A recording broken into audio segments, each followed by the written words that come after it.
case cannot move to trial and the accused person must be acquitted, even without the accused person adducing evidence.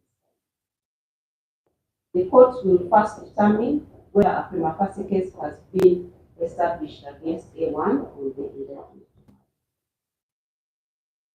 Section 171 of the Penal Code provides that a person who marries a court causes the death of another by an unlawful act or omission commits murder.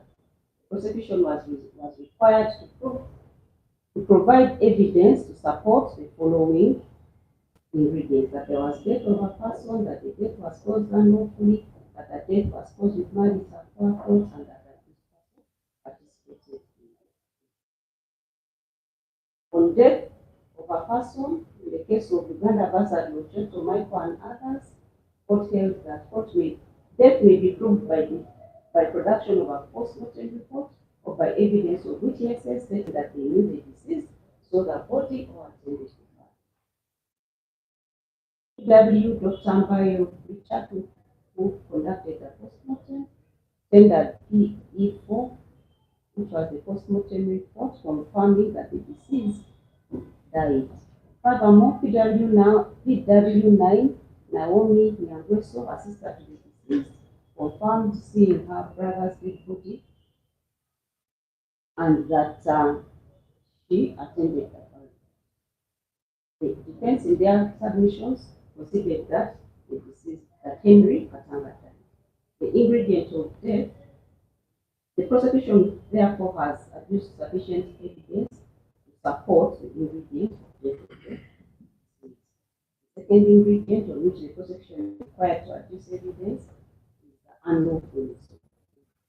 Article 22(1) of the Constitution of the Republic of Uganda: no person shall be deprived of life intentionally, except in a sentence passed in a fair trial by a court of competent jurisdiction in respect of a criminal offence under the laws of Uganda, and a conviction and sentence have been confirmed by the highest authority.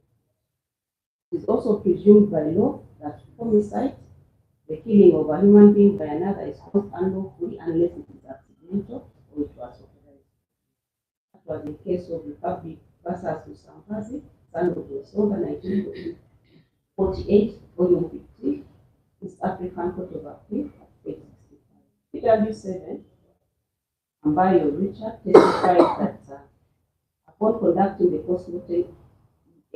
post-mortem examination, he concluded that Katanga Henry died of gunshot injuries to his head. PF-48 was tendered as prosecution exhibit number 4. The defense argued that the prosecution has not adduced any evidence, direct or circumstantial, to prove that the death of the deceased was unlawfully caused. The defense contended that Henry Katanga committed suicide on 2nd November 2020. The prosecution relied on the evidence of PW2, PW3, PW7, PW23, and 24, as well as circumstantial evidence to argue that the death of the accused person was caused unlawfully.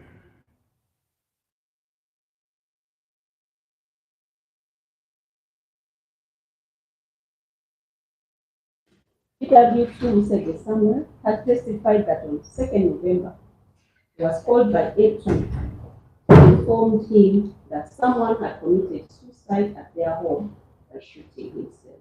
PW2 further stated that on arriving at the scene, he found A5, a money rejoined with a bucket, both 5F and G, which were photos showing what he determined to be the entry and exit wounds observed on the head of the deceased person. PW7 testified that the entry wound was on the left side of the head, above the left ear, while the exit wound was in the right ear, through the ear canal. The defense disputed this narrative and stated that the entry wound was in fact in the right ear and the bullet exited in the left side of the head, above the left ear. This would have meant that, going by the defense theory, the deceased committed suicide by shooting himself